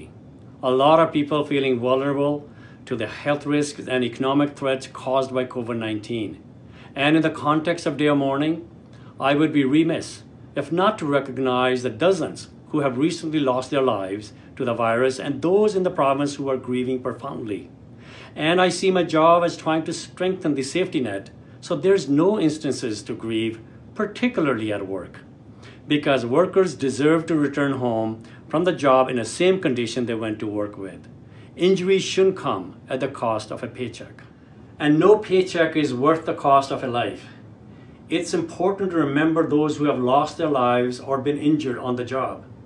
And also remember the families and friends who suffered in consequence. So today we take pause to remember. But while we remember, let us also look ahead. We must in remembrance make certain no loss was in vain and vow to make gains from each loss. To continue championing workers' protection where everyone's assured their safety at work every single day, especially now amidst COVID-19, when workers' safety and job protections are paramount. That fight is what drives the work of my ministry. I just want to end by saying thank you. Thank you for allowing me this year to join you by video. And please stay safe and healthy in weeks ahead. Hi, I'm Katrina Conroy, MLA for Kootenay West. Today, April 28th, is a day of mourning, a day when we remember all the workers who have been killed or hurt on the job. Not only a day to remember those workers, but also their families. Families who said goodbye to their husband or wife, mom or dad, son or daughter, as they went off to work, never ever thinking that they might not come home. I'm also wearing this birdcage pin, a pin that was designed by Steve Hunt of the United Steelworkers in the aftermath of the Westray mine disaster, a pin worn by people all over the world in solidarity with workers on this day. A reminder that miners used to have to take a canary into the mines to see if there was poisonous gas present. We have come a long way since those days, but still not far enough. As long as workers are dying or being hurt where they work, it means we must do more. Working together, government, unions, employees and employers, to ensure all workplaces are safe and all workers come home at the end of their shifts. So during these unprecedented times, I remind everyone to stay safe and healthy. Take care. ਤੇ corona ਦੀ ਭਿਆਨਕ ਮਹਾਮਾਰੀ ਨੇ ਪੂਰੀ ਦੁਨੀਆ ਵਿੱਚ ਜਨ ਜੀਵਨ ਅਸਤ ਵਿਅਸਤ ਕਰ ਦਿੱਤਾ। ਬਹੁਤ ਸਾਰੇ ਦੇਸ਼ਾਂ ਵਿੱਚ ਭੁੱਖਮਰੀ ਜਿਹੀਆਂ ਆਫਤਾਂ ਦੇ ਨਾਲ ਲੋਕਾਂ ਵਿੱਚ ਹਾਹਾਕਾਰ ਮੱਚੀ ਹੋਈ ਹੈ। ਕੈਨੇਡਾ ਵਿੱਚ ਭਾਵੇਂ ਹਾਲਾਤ ਇੰਨੇ ਬੱਤਰ ਨਹੀਂ, ਪਰ ਫਿਰ ਵੀ ਬਹੁਤੇ ਲੋਕ ਘਰੇਲੂ ਜ਼ਰੂਰੀ ਵਸਤਾਂ, ਖਾਸ ਕਰਕੇ ਖਾਣ ਪੀਣ ਦੀਆਂ ਵਸਤਾਂ ਦੀ ਘਾਟ ਕਰਕੇ ਪਰੇਸ਼ਾਨ ਹਨ। ਇਕੱਲੇ ਰਹਿ ਰਹੇ ਬਜ਼ੁਰਗ ਬੱਚਿਆਂ ਦੇ ਲਈ ਇਹ ਸਮਾਂ ਬਹੁਤ ਹੀ ਨਾਜ਼ੁਕ ਹੈ। ਅਜਿਹੇ ਵਿੱਚ ਗੁਰਦੁਆਰਾ ਦੁੱਖ ਨਿਵਾਰਨ ਸਾਹਿਬ ਦੇ ਗਿਆਨੀ ਨਰਿੰਦਰ ਸਿੰਘ ਜੀ ਗੁਰਦੁਆਰਾ ਸਾਹਿਬ ਵੱਲੋਂ ਪਿਛਲੇ ਕਾਫੀ ਸਮੇਂ ਤੋਂ ਘਰਾਂ ਵਿੱਚ ਜ਼ਰੂਰਤਾਂ ਦੀਆਂ ਵਸਤਾਂ ਪਹੁੰਚਾ ਰਹੇ ਹਨ।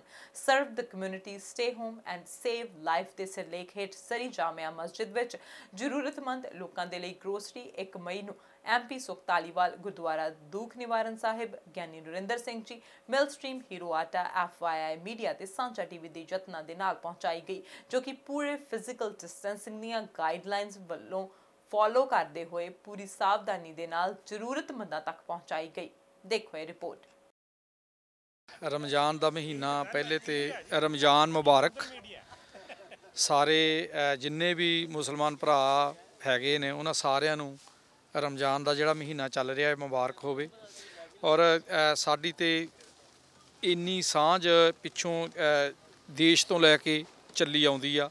ਅਸੀਂ ਇੱਕ ਦੇਸ਼ ਦੇ ਵਾਸੀ, ਇੱਕ ਥਾਂ ਤੇ ਰਹਿਣ ਵਾਲੇ ਲੋਕ। ਵੈਸੇ ਵੀ ਗੁਰੂ ਨਾਨਕ ਦੇਵ ਜੀ ਦਾ ਸੰਦੇਸ਼ ਹੀ ਸਾਡੇ ਲਈ ਇਹ ਆ, ਮਾਨਸ ਕੀ ਜਾਤ ਸਭ ਇੱਕ ਹੈ ਪਹਿਚਾਨਬੋ। और अव्वल अल्लाह नूर पाया कुदरत के सब बंदे, एक नूर ते सब जा कुपजिया, कौन भले को मंदे, रब तो इक्को ही आ। उन्होंने चाहे कोई अल्लाह कह लाए, चाहे वाहिगुरू कह लाए, चाहे कोई राम कह लाए, रब कदे दो नहीं होंदे, रब एक वा। सो ਜਦੋਂ भी कोई ਇਹੋ ਜਿਹਾ ਸਮਾਗਮ ਆਉਂਦੇ ਆ ਉਹਨਾਂ ਦੇ ਵਿੱਚ ਤੇ ਅਸੀਂ ਇੱਕ ਦੂਸਰੇ ਦੇ ਨਾਲ ਉਹਨਾਂ ਨੂੰ ਸ਼ੁਭ ਕਾਮਨਾਵਾਂ ਦੇਣ ਵਾਸਤੇ ਆਉਨੇ ਹੀ ਆ। ਪਰ ਇਸ ਟਾਈਮ ਕਿਉਂਕਿ COVID-19 ਚੱਲ ਰਿਹਾ ਵਾ, ਜਿਵੇਂ ਸਿੱਖਾਂ ਨੇ ਵੀ ਆਪਾਂ ਸਾਰੇ ਸੰਸਾਰ ਦੇ ਵਿੱਚ ਵਿਸਾਖੀ ਮਨਾਉਣੇ, ਵਿਸਾਖੀ ਨਹੀਂ ਮਨਾ ਸਕੇ। ਇਸੇ ਤਰ੍ਹਾਂ ਜਿਹੜੇ ਮੁਸਲਮਾਨ ਭਰਾ ਵਾ ਉਹ ਵੀ ਰਮਜ਼ਾਨ ਜਿਹੜੀ ਇਹਨਾਂ ਦੀ ਚੱਲ ਰਹੀ ਆ ਉਹਨੂੰ ਉਸ ਤਰੀਕੇ ਨਾਲ ਨਹੀਂ ਮਨਾ ਸਕਦੇ, ਉਸ ਤਰੀਕੇ ਨਾਲ ਨਮਾਜ਼ ਨਹੀਂ ਅਦਾ ਕਰ ਸਕਦੇ ਇਕੱਠੇ ਹੋ ਕੇ। ਸੋ COVID-19 ਦੇ ਚੱਲਦਿਆਂ ਸਾਡਾ ਸਾਰਿਆਂ ਦਾ ਫਰਜ਼ ਆ ਆਪਾਂ ਐਜ ਏ ਕਮਿਊਨਿਟੀ ਇੱਕ ਦੂਸਰੇ ਦੀ ਮਦਦ ਕਰੀਏ। ਸੋ ਇਹਨਾਂ ਨੇ ਵੀ ਬੜਾ ਵਧੀਆ ਉਪਰਾਲਾ ਕੀਤਾ ਵੀ ਹਰ ਸ਼ੁੱਕਰਵਾਰ ਨੂੰ ਰਮਦਾਨ ਦਾ ਮਹੀਨਾ ਚੱਲਦਾ ਤੇ ਇੱਥੇ ਇਹ ਗਰੋਸਰੀ ਜਿਹੜੀ ਆ ਲੋੜਵੰਦ ਜਿੰਨੇ ਵੀ ਆ ਜਿਨ੍ਹਾਂ ਨੂੰ ਲੋੜ ਹੁੰਦੀ ਆ ਉਹ ਆਣ ਕੇ ਇੱਥੋਂ ਗਰੋਸਰੀ ਲੈ ਲੈਂਦੇ ਆ ਤਾਂ ਕਿ ਆਪਾਂ ਸਾਰਿਆਂ ਦਾ ਜਿਹੜਾ ਉਹ ਗੁਜ਼ਾਰਾ ਚੱਲਦਾ ਰਹੇ। ਸੋ ਉਹਦੇ ਵਿੱਚ ਹੀ ਸਾਨੂੰ ਵੀ ਅੱਜ ਇਹ ਮੌਕਾ ਮਿਲਿਆ ਕਿ ਅਸੀਂ ਆਪਣੇ ਤੌਰ 'ਤੇ ਜਿੰਨੀ ਅਸੀਂ ਸੇਵਾ ਕਰ ਸਕਦੇ ਸੀ, ਤਕਰੀਬਨ 150 ਬੈਗ ਗਰੋਸਰੀ ਦਾ ਤੇ ਆਟੇ ਦਾ ਅਸੀਂ ਅੱਜ ਇੱਥੇ ਲੈ ਕੇ ਪਹੁੰਚੇ ਹਾਂ। ਸੋ ਇਹ ਇੱਕ ਐਪਰੀਸ਼ੀਏਸ਼ਨ ਹੀ ਆ ਸਾਰਿਆਂ ਦੀ, ਇੱਕ ਦੂਸਰੇ ਦੀ ਹੈਲਪ ਹੀ ਆ, ਕਮਿਊਨਿਟੀ ਦੀ ਹੈਲਪ ਆ। ਤੇ ਅਸੀਂ ਵੈਸੇ ਗੁਰਦੁਆਰਾ ਸਾਹਿਬ ਤੋਂ ਵੀ ਤੁਹਾਨੂੰ ਪਤਾ ਕਿ ਰੈਗੂਲਰ ਸਾਡੇ ਜਿਹੜੀਆਂ ਡਿਲੀਵਰੀਆਂ ਰੋਜ਼ ਦੀ ਰੋਜ਼ ਚੱਲਦੀਆਂ ਵਾ, ਜਿਹੜੇ ਕੋਈ ਸਾਨੂੰ ਫੋਨ ਕਰਕੇ ਦੱਸ ਸਕਦੇ ਆ ਜਿਨ੍ਹਾਂ ਕੋਲ ਕੋਈ ਆਪਣੇ ਟਰਾਂਸਪੋਰਟੇਸ਼ਨ ਨਹੀਂ ਹੈਗੀ ਜਾਂ ਕੋਈ ਆਈਸੋਲੇਟ ਹੋਏ ਆ, ਕਿਸੇ ਤਰ੍ਹਾਂ ਦੀ ਵੀ ਕਿਸੇ ਨੂੰ ਪ੍ਰੋਬਲਮ, ਡਿਸੇਬਲ ਹੋਣ, ਉਹਨਾਂ ਨੂੰ ਅਸੀਂ ਘਰੇ ਵੀ ਗਰੋਸਰੀ ਦੀ ਡਿਲੀਵਰੀ ਕਰਦੇ ਹਾਂ। ਸਾਡੇ ਕੋਲ ਕਾਫੀ ਵਲੰਟੀਅਰ ਜਿਹੜੇ ਉਹਨਾਂ ਦਾ ਧੰਨਵਾਦ ਜਿਹੜੀ ਸੇਵਾ ਨਿਭਾਉਂਦੇ ਆ। ਸੋ ਇਸ ਕਰਕੇ ਅੱਜ ਅਸੀਂ ਇੱਥੇ ਜਾਮਾ ਮਸਜਿਦ ਇਹਨਾਂ ਦੀ ਜਿਹੜੀ 124 ਤੇ 72 ਤੇ ਹੈਗੀ ਆ ਉੱਥੇ ਪਹੁੰਚੇ ਆ। ਇਹਦੇ ਨਾਲ ਇਹਨਾਂ ਖੁਸ਼ੀਆਂ ਦੀ ਵੀ ਸਾਂਝ ਪਾਉਣ ਲਈ, ਮੁਬਾਰਕਬਾਦ ਦੇਣ ਲਈ ਤੇ ਨਾਲ ਨਾਲ ਇਸ ਪੈਂਡੈਮਿਕ ਦੇ ਵਿੱਚ ਇੱਕ ਦੂਸਰੇ ਦੀ ਮਦਦ ਨੂੰ ਮੁੱਖ ਰੱਖਦੇ ਹਾਂ ਅਸੀਂ ਗਰੋਸਰੀ ਲੈ ਕੇ ਪਹੁੰਚੇ ਹਾਂ ਤਾਂ ਕਿ ਆਪਾਂ ਇੱਕ ਦੂਸਰੇ ਦੀ ਮਦਦ ਕਰ ਸਕੀਏ। ਸਾਡੇ ਨਾਲ ਵਲੰਟੀਅਰ ਵੀ ਕਰ ਸਕਦੇ ਆ ਕਿਉਂਕਿ ਅਸੀਂ ਰੋਜ਼ਾਨਾ ਫੂਡ ਸਪਲਾਈ ਕਰਦੇ ਹਾਂ ਘਰਾਂ ਦੇ ਵਿੱਚ, ਰੋਜ਼ਾਨਾ ਗਰੋਸਰੀ ਸਪਲਾਈ ਕਰਦੇ ਹਾਂ ਤੇ ਉਹ ਆਪਣੀ ਡੋਨੇਸ਼ਨ ਵੀ ਦੇ ਕੇ ਇਹਦੇ ਵਿੱਚ ਆਪਣਾ ਹਿੱਸਾ ਵੀ ਪਾ ਸਕਦੇ ਆ, ਕਿਉਂਕਿ ਇਹ ਸਾਰਾ ਕੁਝ ਜਿਹੜਾ ਸੰਗਤਾਂ ਦੇ ਸਹਿਯੋਗ ਦੇ ਨਾਲ ਹੀ ਚੱਲ ਰਿਹਾ ਔਰ ਜੋ ਸੰਗਤਾਂ ਦੇ ਰਹੀਆਂ ਉਹੀ ਗਾਂਹ ਵਰਤਾਇਆ ਜਾਂਦਾ ਵਾ। ਔਰ ਅੱਜ ਤੱਕ ਤੇ ਸਾਨੂੰ ਕਮੀ ਆਈ ਨਹੀਂ। ਕੱਲ੍ਹ ਹੀ ਅਜੇ ਸਾਡੇ ਕੋਲ ਇੱਕ ਆਫਰ ਆਈ ਆ ਕਿਸੇ ਡੋਨਰ ਦੀ, ਉਹਨਾਂ ਨੇ ਸਾਨੂੰ ਖੁੱਲ੍ਹੇ ਤੌਰ ਤੇ 1000 ਬੋਰਾ ਆਟੇ ਦਾ, 1000 ਬੋਰਾ ਸ਼ੂਗਰ ਦਾ, 1000 ਬੋਰਾ ਰਾਈਸ ਦਾ, 1000 ਬੋਰਾ ਦਾਲ ਦਾ ਉਹਨਾਂ ਨੇ ਸਾਨੂੰ ਆਫਰ ਕੀਤੀ ਆ ਵੀ ਤੁਸੀਂ ਭਾਵੇਂ ਇੱਕ ਵਾਰੀ ਚੱਕ ਲਓ, ਭਾਵੇਂ 10 ਵਾਰੀ ਚੱਕ ਲਓ। ਇੰਨੀ ਡੋਨੇਸ਼ਨ ਉਹਨਾਂ ਨੇ ਇਕੱਲਿਆਂ ਨੇ ਦੇਣੀ ਆ, ਕੰਪਨੀ ਆ ਇੱਕ। ਸੋ ਸੰਗਤਾਂ ਸੇਵਾ ਕਰ ਰਹੀਆਂ, ਪਰ ਇਹ ਗੁਰੂ ਨਾਨਕ ਦਾ ਜਿਹੜਾ ਲੰਗਰ ਆ ਇਹ ਇੱਕ ਬੰਦੇ ਦੇ ਸਿਰ 'ਤੇ ਨਹੀਂ ਚੱਲਦਾ, ਇਹਦੇ ਵਿੱਚ ਤਿਲ ਫੁੱਲ ਹਰ ਇੱਕ ਦਾ ਪੈਣਾ ਚਾਹੀਦਾ। ਇਹ ਇੱਕ ਸੇਵਾ ਦਾ ਸਮਾਂ ਆਇਆ ਵਾ।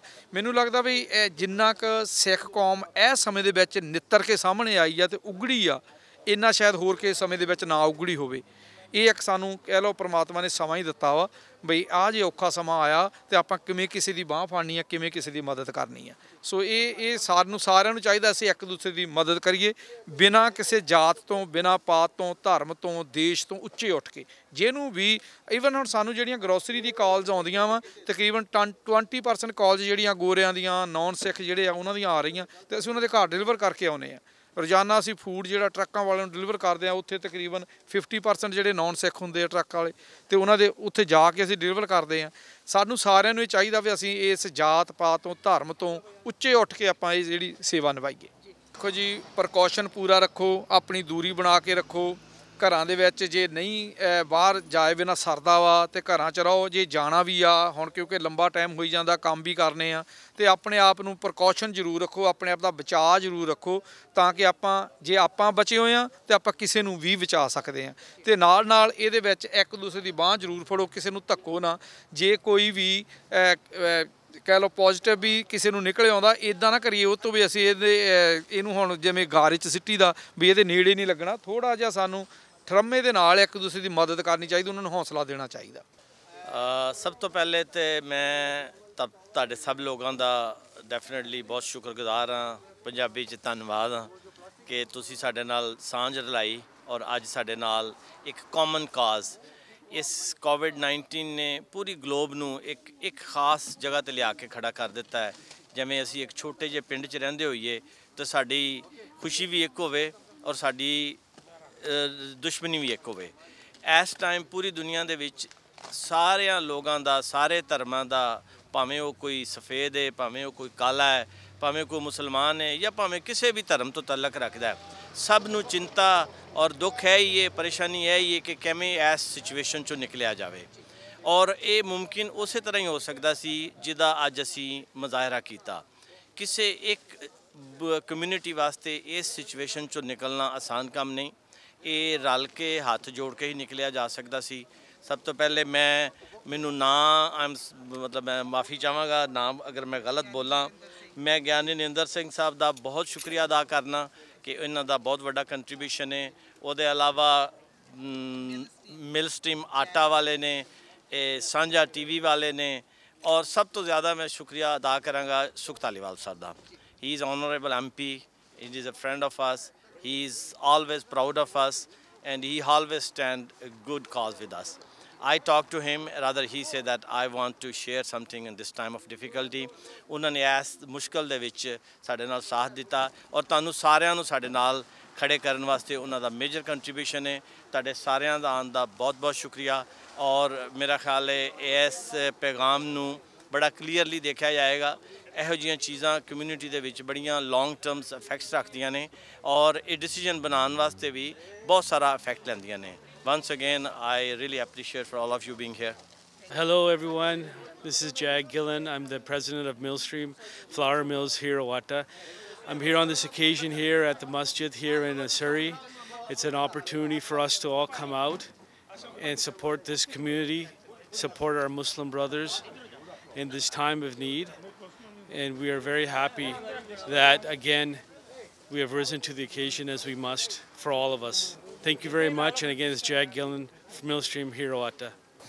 देखो सानू पहला तो मैं साझा TV ਦਾ और FII मीडिया दुखनिवारण साहब गुरुद्वारा मेन स्ट्रीम आटा जी हीरो आटा कहने उन्हों का मैं धन्यवाद करता हैगा जिन्हों ने जी मेरी वो रिक्वेस्ट जी सी वो मन्नी ਔਰ ਨਾਲ ਹੀ ਜਿਹੜਾ ਵਾ ਉਹ ਧੰਨਵਾਦ ਹੈ ਮਿਸਟਰ ਗੋਂਦਲ ਜਿਹੜੇ ਚੇਅਰਮੈਨ ਨੇ ਇਸ ਮਸਜਿਦ ਦੇ ਜਾਮਿਆ ਮਸਜਿਦ ਦੇ ਕਿ ਇਹਦੇ ਨਾਲ ਕੀ ਹੈਗਾ ਇੱਕ ਤਾਂ ਜਿਹੜੀ ਕੋਵਿਡ ਸਿਚੁਏਸ਼ਨ ਦੇ ਵਿੱਚ ਜਿਨ੍ਹਾਂ ਨੂੰ ਜ਼ਰੂਰਤ ਹੈਗੀ ਆ ਉਹਨਾਂ ਦੀ ਇਹ ਮਦਦ ਜਿਹੜੀ ਆ ਆਰਗੇਨਾਈਜੇਸ਼ਨ ਨੇ ਕੀਤੀ ਔਰ ਦੂਸਰਾ ਤੁਸੀਂ ਬਿਲਕੁਲ ਸਹੀ ਕਿਹਾ ਕਿ ਇਹ ਇਸ ਸਮੇਂ ਦੇ ਉੱਤੇ ਜਿਹੜਾ ਵਾ ਇਹ ਇਸ ਬ੍ਰਿੰਗਿੰਗ ਕਮਿਊਨਿਟੀਜ਼ ਟੂਗੈਦਰ ਜਿਹੜਾ ਮੇਨ ਫੋਕਸ ਇਹ ਹੈਗਾ ਕਿਉਂਕਿ ਇਸ ਵੇਲੇ ਜਿਹੜਾ ਆਪਾਂ ਭਾਈਚਾਰੇ ਦੀ ਗੱਲ ਕਰਦੇ ਆ ਸਾਂਝ ਦੀ ਗੱਲ ਕਰਦੇ ਆ ਪਿਆਰ ਦੀ ਗੱਲ ਕਰਦੇ ਆ ਔਰ ਸਾਡੀ ਕੈਨੇਡੀਅਨ ਵੈਲਿਊਜ਼ ਦੀ ਗੱਲ ਕਰਦੇ ਹੈਗੇ ਆ ਕੈਨੇਡੀਅਨ ਵੈਲਿਊਜ਼ ਵੀ ਇਹੀ ਹੈਗੀਆਂ ਨੇ ਕੀ ਹੈਗਾ ਕਿ ਅਸੀਂ ਜਿਹੜਾ ਹੈਗਾ ਇੱਕ ਦੂਜੇ ਨੂੰ ਪਿਆਰ ਕਰੀਏ ਔਰ ਜੇ ਔਖਾ ਸਮਾਂ ਆਉਂਦਾ ਤੇ ਔਖੇ ਸਮੇਂ ਮਦਦ ਕਰੀਏ ਠੀਕ ਹੈ ਨਾ ਸੋ ਧਰਮ ਵੀ ਇਹੀ ਸਿਖਾਉਂਦੇ ਹੈਗੇ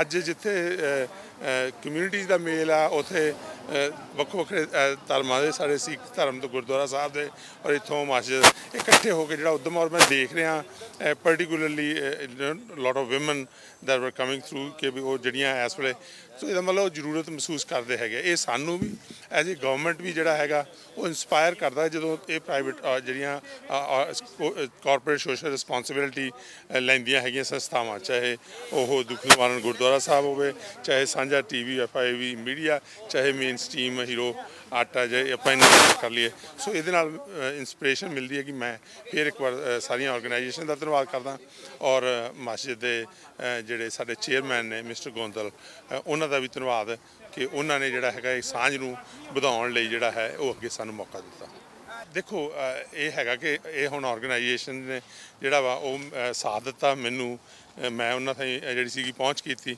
ਔਰ ਆਸ ਆ ਕਿ ਅਸੀਂ ਫਿਊਚਰ ਦੇ ਵਿੱਚ ਹੋਰ ਵੀ ਜੇ ਆਰਗੇਨਾਈਜੇਸ਼ਨ ਸੁਣਦੀਆਂ ਹੈਗੀਆਂ ਨੇ ਤਾਂ ਉਹ ਜੇ ਮਦਦ ਕਰ ਸਕਦੀਆਂ ਉਹ ਚਾਹੇ ਮੈਨੂੰ ਮਿਲ ਸਕਦੀਆਂ ਚਾਹੇ ਉਹ ਚੇਅਰਮੈਨ ਗੋਂਦਲ ਹੈਗੇ ਨੇ ਇੱਥੇ ਸਾਡੇ ਉਹਨਾਂ ਨੂੰ ਮਸਜਿਦ ਦੇ ਵਿੱਚ ਮਿਲ ਕੇ ਜਿਹੜਾ ਹੈਗਾ ਇਹ ਉਦਮ ਕਰ ਸਕਦੇ ਪਰ ਮੈਂ ਇਹ ਅੱਜ ਮਹਿਸੂਸ ਕਰ ਰਿਹਾ ਵੀ ਇਹ ਵਾਕਿਆ ਹੀ ਜਿਹੜਾ ਮੈਨੂੰ ਨਹੀਂ ਸੀ ਲੱਗਦਾ ਕਿ ਇਹੀ ਜਿਹੀ ਚੀਜ਼ ਦੀ ਪਹਿਲਾਂ ਨੀਡ ਹੈਗੀ ਪਰ ਜਦੋਂ ਮੈਂ ਅੱਜ ਆ ਕੇ ਮੌਕੇ 'ਤੇ ਦੇਖਦਾ ਹੈਗਾ ਤੇ ਤੁਸੀਂ ਵੀ ਦੇਖਿਆ ਹੋਣਾ ਪਰਟੀਕੂਲਰਲੀ ਜਿਹੜੀਆਂ ਸੀਗੀਆਂ ਜਿਹੜੀਆਂ ਮੈਜੋਰਿਟੀ ਜਿਹੜੀਆਂ ਵਿਮਨ ਇੱਥੇ ਆਈਆਂ ਸੋ ਇਹ ਜਿਹੜੀ ਚੀਜ਼ ਹੈਗੀ ਇਹ ਦਿਲ ਨੂੰ ਟੁੰਬਣ ਵਾਲੀ ਗੱਲ ਹੈਗੀ ਆ ਤੇ ਹੋਰ ਵੀ ਤੁਹਾਡੇ ਜਿਹੜੇ ਸਾਰੇ ਦਰਸ਼ਕ ਆ ਉਹਨਾਂ ਨੂੰ ਅਪੀਲ ਕਰੂੰਗਾ ਵੀ ਆਓ ਆਪਾਂ ਇਸ ਜਿਹੜੀ ਆ ਕੈਨੇਡੀਅਨ ਵੈਲਿਊਜ਼ ਨੂੰ ਸਾਡੀਆਂ ਆਪਣੀਆਂ ਪਰਸਨਲ ਜਿਹੜੀਆਂ ਮੋਰਲ ਵੈਲਿਊਜ਼ ਉਹਨਾਂ ਨੂੰ ਮੱਦੇ ਨਜ਼ਰ ਰੱਖਦੇ ਹੋਏ ਜੇ ਆਪਾਂ ਕਿਸੇ ਦੀ ਮਦਦ ਕਰ ਸਕਦੇ ਹਾਂ ਤਾਂ ਸਾਨੂੰ ਕਰਨੀ ਚਾਹੀਦੀ ਹੈ ਦੇਖੋ ਕੋਵਿਡ-19 ਦੇ ਵਿੱਚ ਫਿਜ਼ੀਕਲ ਡਿਸਟੈਂਸ ਮੇਨਟੇਨ ਕਰਨਾ ਬਹੁਤ ਜ਼ਰੂਰੀ ਹੈਗਾ ਹੁਣ ਚਾਹੇ ਇੱਥੇ ਆਏ ਉਹ ਬਥੇਰਾ ਕਹਿੰਦੇ ਕਿਉਂਕਿ ਉਹ ਪਹਿਲਾਂ ਪੁਰਾਣਾ ਪਿਆਰ ਬਣਿਆ ਜੱਫੀ ਪਾ ਕੇ ਮਿਲਣ ਦਾ ਕਿਉਂਕਿ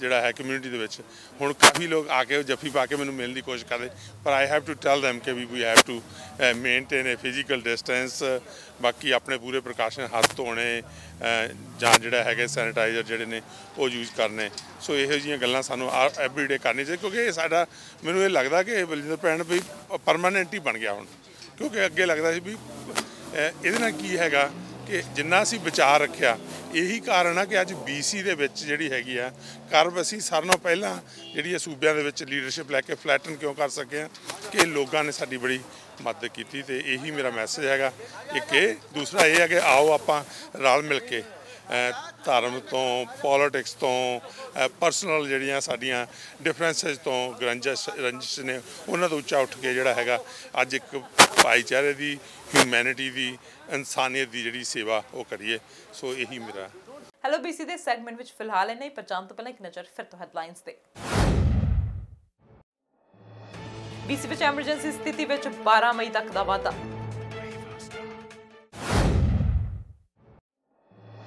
ਅਗਲੇ ਦਿਨਾਂ ਦੌਰਾਨ ਕੁਝ ਪਾਬੰਦੀਆਂ ਹਟਣ ਦੀ ਉਮੀਦ ਡਾਕਟਰ ਬੋਨੀ ਹੈਨਰੀ ਦਾ ਬਿਆਨ ਕੋਰੋਨਾ ਵਾਇਰਸ ਦੇ ਇਲਾਜ ਲਈ ਰੈਮਡੈਸਿਵਿਰ ਨੇ ਜਗਾਈ ਉਮੀਦ BC ਰੈਮਡੈਸਿਵਿਰ ਟ੍ਰਾਇਲ ਵਿੱਚ ਲੈ ਰਿਹਾ ਹਿੱਸਾ